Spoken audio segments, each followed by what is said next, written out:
दरभंगा जिला के जो एम्स नीतीश कुमार जी के द्वारा लटकाने, भटकाने, अटकाने का काम किया गया है, उस पर कुछ विषय आप लोगों के समक्ष रखना चाहूंगा। 15-16 के बजट में देश के यशस्वी प्रधानमंत्री श्री नरेंद्र भाई मोदी जी का निर्णय हुआ जो बिहार में दूसरा एम्स हम बनाएंगे और राज्य की सरकार कहीं 200 एकड़ जमीन उपलब्ध करावे। आप लोगों के जानकारी में होना चाहिए जो श्रद्धेय अटल बिहारी वाजपेयी जी पटना में एम्स देने का काम किया और अटल जी से पूर्व 60 वर्षों के प्रधानमंत्री जो इस देश में हुए और एक एम्स बनाने का काम किया दिल्ली का, और नरेंद्र मोदी जी बिहार में दूसरा एम्स दिए जो उत्तर बिहार के केंद्र दरभंगा में एम्स बनने से उत्तर बिहार मिथिला के 8 करोड़ लोगों के लिए वरदान साबित होगा और नेपाल के 14 जिला के लोग भी उपकृत होंगे। पश्चिम बंगाल के 6 जिला उससे उपकृत होने वाले थे और अभी अभी सिक्किम के मुख्यमंत्री जी दरभंगा एयरपोर्ट पर अपने प्रेस वक्तव्य में कहे जो मेरा भी निकट का एम्स दरभंगा ही होगा। और राज्य की सरकार जहां 15-16 में बजट में निर्णय हुआ जो बिहार में दूसरा एम्स बनेगा, तो राज्य सरकार 15, 16, 17, 18 भारत सरकार में उस समय में आदरणीय जेपी नड्डा साहब स्वास्थ्य मंत्री हुआ करते थे, दर्जनों पत्र बिहार सरकार को दिया और बिहार सरकार कोई सुध ही नहीं लिया और कोई जवाब उस पत्र का नहीं दिया भारत सरकार को।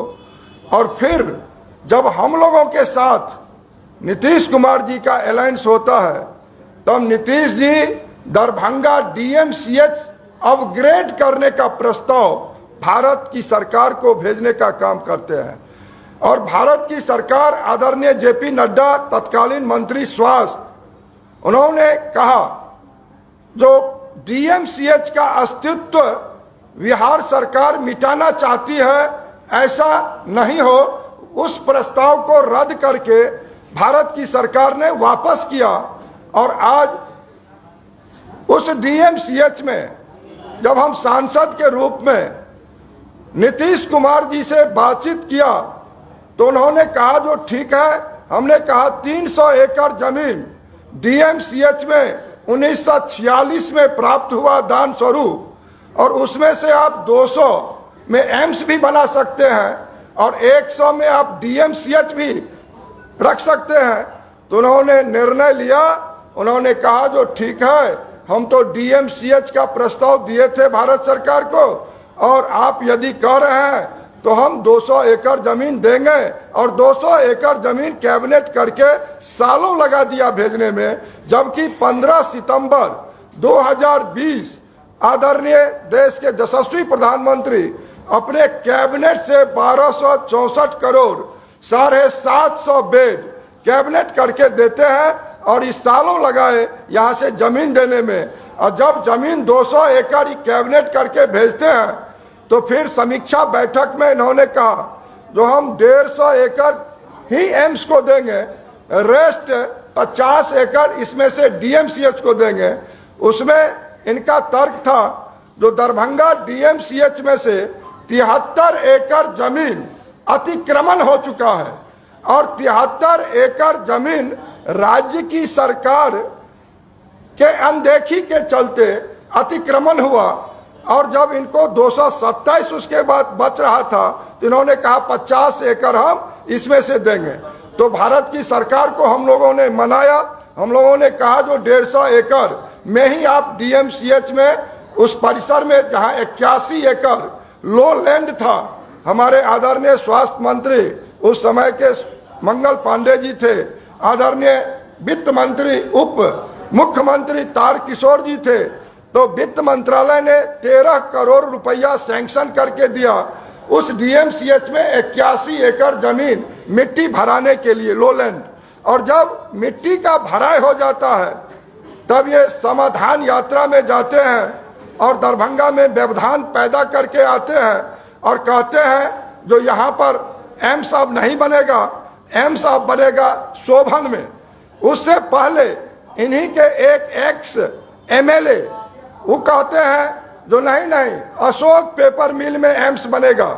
और अशोक पेपर मिल वो कोर्ट के चक्कर में वर्षों से पड़ा हुआ है, वहां भी पानी ही पानी वाला क्षेत्र है। तो फिर हुआ जो शोभन, शोभन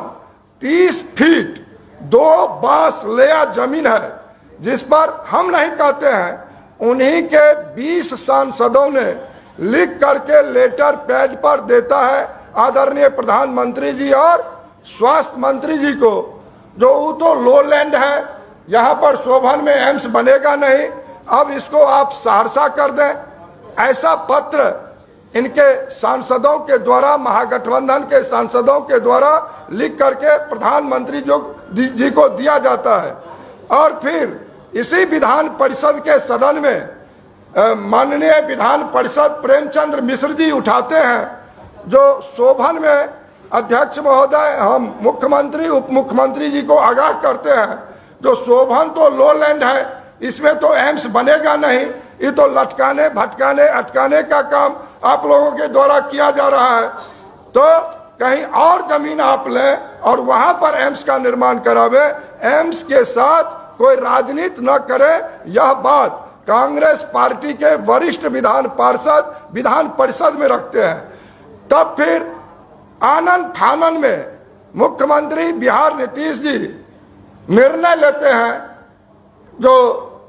अपने कैबिनेट से जो डीएमसीएच का जो हम कैबिनेट करके दिए हैं एम्स के लिए, उसको रद्द करते हैं। फिर वहां पर कैबिनेट करके 3100 करोड़ रुपया का निर्णय लेते हैं, जो बागमती को हम उड़ाही करेंगे, यहाँ बगल में एम्स का निर्माण करेंगे। फिर वहां पर जब भारत की सरकार अपने टीम के द्वारा वहां पर जांच प्रतिवेदन मंगवाता है,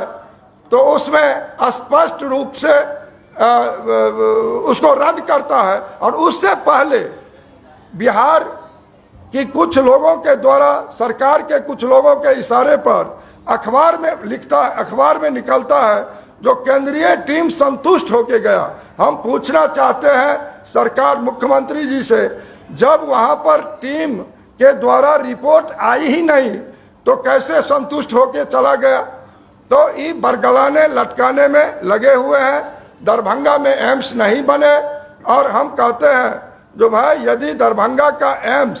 बनता है, जहां पर दरभंगा डीएमसीएच का निर्माण 1946 में वहां पर 300 एकड़ जमीन मिलता है, और आज तक महागठबंधन में बैठे लोग, चाहे कांग्रेस के लोग हों, चाहे आरजेडी के लोग हों, चाहे जनता दल यू के मुख्यमंत्री नीतीश कुमार हों, आज तक उस दरभंगा डीएमसीएच में, जहां पर न्यूरो हार्ट कैंसर का विभाग जहां छूट गया, आज तक नहीं हुआ। और सहरसा, पूर्णिया, अररिया, कटिहार, सुपौल, मधुबनी, संपूर्ण मिथिला के लोग का एक ही अस्पताल दरभंगा मेडिकल कॉलेज है, दरभंगा मेडिकल अस्पताल है, और वहां पर आज तक एक नाला का निर्माण इन लोगों के द्वारा नहीं किया जाता है। तो फिर